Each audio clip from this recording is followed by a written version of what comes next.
Praise the Lord. एक बार फिर से आप सबको जय मसीह की। परमेश्वर का धन्यवाद हो कि एक बार हम सबको फिर से मौका मिला है कि हम परमेश्वर के वचन से बात कर सकें। प्रभु यीशु मसीह में आपका स्वागत है और परमेश्वर का धन्यवाद कि आप हमारे चैनल को देखते हैं। आपका धन्यवाद कि आप हमारे चैनल को देखते हैं और ऐसे ही देखते रहना चाहते हैं तो प्लीज़ हमारे चैनल को सब्सक्राइब करें, लाइक करें, शेयर भी करें और परमेश्वर के वचन को देखते रहें। आइए हम परमेश्वर के वचन में चलते हैं। आज का जो मुख्य विषय है उस विषय में हम बात करने वाले हैं उपवास के विषय में। उपवास कैसे करना चाहिए और क्यों करना चाहिए, क्योंकि अब रोज़ों के दिन चल रहे हैं। राख बुद्ध का समय अभी निकल के गया जिसके विषय में अभी हमने देखा, और इन दिनों में हम उपवास करते हैं। तो उपवास करते हैं तो और भी बहुत सारी बातों को देखने की ज़रूरत है, और उपवास में हमें किस प्रकार से अपने जीवन को चलाना है। इन 40 दिनों में यदि हम उपवास कर रहे हैं तो कैसे प्रार्थना करनी है, कैसे उपवास करना है, इस विषय में मैं आपको बहुत ज़रूरी समझता हूँ कि आपको बताना चाहिए। और इसीलिए आइए हम परमेश्वर के वचन को देखेंगे।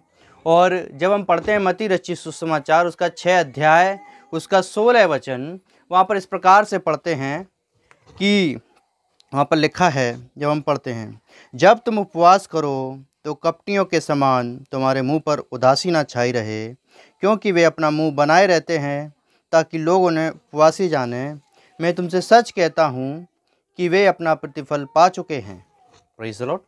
हमें उन लोगों के समान, जैसे संसारिक लोग करते हैं, उपवासी होते हैं तो क्या करते हैं, अपने आप को दिखाते हैं कि वो क्या कर रहे हैं, उपवास कर रहे हैं। अपने आप को दिखाते हैं। कई बार उपवास करते हुए मुंह नहीं धोते, या कई बार अपने आप को तैयार नहीं रखते। मैं जानता हूँ बहुत सारे लोग नहा धोकर अच्छे तरीके से प्रार्थना करते हैं, लेकिन मैं उन लोगों के लिए नहीं कह रहा। लेकिन कई बार लोग मुंह पर उदासी छाए रहते हैं कि वो दिखाना चाहते हैं कि हम उपवास कर रहे हैं, हम प्रार्थना कर रहे हैं। तो वो बातें ठीक नहीं हैं। बाइबल इस प्रकार से कहती है, उन लोगों के समान मत करो, उन लोगों के समान मत चलो जैसे वो लोग चलते हैं। इसीलिए याद रखें, उन लोगों के समान नहीं, परंतु हमें परमेश्वर के वचन के अनुसार चलना है। 17 वचन जब हम पढ़ते हैं, वहाँ लिखा है, परंतु जब तू उपवास करे तो अपने सिर पर तेल मल और मुंह धो ले। 18 वचन, ताकि लोग नहीं परंतु तेरा पिता जो गुप्त में है तुझे उपवासी जाने। इस दशा में तेरा पिता जो गुप्त में देखता है तुझे प्रतिफल देगा। Praise the Lord. उन लोगों के समान नहीं, परंतु परमेश्वर को दिखाना है। परंतु हमें किसको दिखाना है? परमेश्वर को दिखाना है, लोगों को नहीं दिखाना। क्योंकि लोग तो ऐसा ही चाहते हैं, लोग तो ऐसा ही सोचते हैं अपनी ज़िंदगी में कि कोई हमें जाने। परंतु परमेश्वर का वचन हमसे कहता है हम क्या करें? नहाएं धोएं, मायूस ना हों, अपने चेहरे को लटकाए ना रहें, अपने चेहरे को अच्छी खुशी के साथ लोगों तक प्रेजेंट करें, अपने चेहरे को अच्छी सजावट करें, अपने आप की अच्छी सजावट करें, दुखी ना हो, परंतु उपवास के साथ प्रार्थना करें। उपवास क्यों करते हैं? उपवास का एक मकसद होता है। वो क्या मकसद है? अपने जीवन में खुशी, शांति, आनंद और परमेश्वर के वचन में आगे बढ़ने के लिए। परमेश्वर ने जो मकसद मेरे और आपके लिए रखा है उपवास के द्वारा, वो मकसद है परमेश्वर उसको जाने ताकि वो प्रतिफल दे। हम प्रतिफल किससे चाहते हैं? लोगों से नहीं चाहते। हम प्रतिफल परमेश्वर से चाहते हैं। इसीलिए हमें क्या करना है? अपना उपवास परमेश्वर को दिखाना है। अपना उपवास, अपनी बातें परमेश्वर के सामने रखनी है। यदि आप उपवास में हैं इन दिनों में, तो मैं आपसे रिक्वेस्ट करना चाहता हूँ, प्लीज़ आप परमेश्वर के वचन के अनुसार सब कुछ बढ़िया तरीके से रखिए। चेहरे पर मायूसी ना हो। मान लीजिए आपको 4 दिन खाए बिना हो गए, तो क्या आप कैसे होंगे? ओह नहीं, ऐसा नहीं होना चाहिए। हमें खुशी के साथ, आनंद के साथ परमेश्वर की इबादत करनी है। हमें खुशी और आनंद के साथ परमेश्वर के वचन को और पढ़ना है और सीखना है। उपवास में बने रहना है।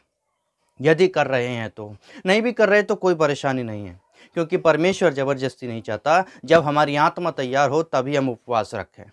और उपवास जब हम रखते हैं तो अपने पिता को जानने दें, अपने परमेश्वर को जानने दें कि हम उपवासी हैं, कि हम प्रार्थना कर रहे हैं, कि हम प्रार्थना कर रहे हैं, और परमेश्वर जानने पाए, क्योंकि वही प्रतिफल देने वाला है। जब वो प्रतिफल देगा तो उसमें आशीषें होंगी। संसार के लोग देखेंगे तो उसमें आशीषें नहीं होंगी, क्योंकि लोग तो कहेंगे अरे कितना भला आदमी है, कितना अच्छा आदमी है, उपवास करता है, कितना अच्छा व्यक्ति है। परंतु परमेश्वर जब देखता है तो वो तारीफ़ नहीं करता, वो प्रतिफल देता है। वो प्रतिफल देने के लिए हमेशा तैयार रहता है। इसीलिए मेरे दोस्तों, जैसा वचन कहता है, हमें वैसे उपवास करना है। मूसा ने उपवास किया 40 दिन 40 रात। यीशु मसीह ने उपवास किया 40 दिन 40 रात, और हम भी उपवास करते हैं। ज़रूरी नहीं कि हम 40 दिन 40 रात कर सकें।